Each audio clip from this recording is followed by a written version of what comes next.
this world is not missing knowledge, because you just go on our beloved search engine, Google. You ask Google anything, he knows everything. Yeah, so it means knowledge is available to everyone. The big problem is, how do you get knowledge to become practice? How do you use the knowledge really and integrate it into your daily life? This is the hard part.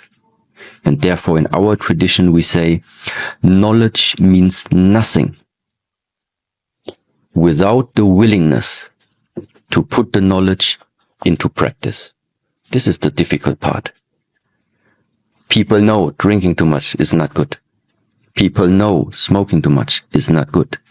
People know what is proper to say, what is not proper to say. People know. Still, in some situations, it comes out. Still, people take certain things. Yeah, why is it? Because the knowledge was just not enough to change this willingness to put it into practice.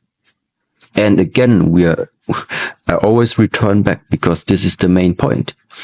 It's not the knowledge. It's not the theory. It's not about what we know, what we are supposed to do, what we can do, what we should do.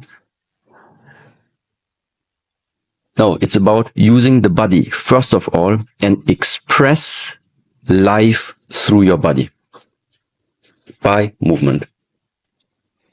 It's super strange, maybe. On the one side, we talk about sadness, all different types of emotions, about addictions, all of these things. Yeah, and my answer is, get to know your body better.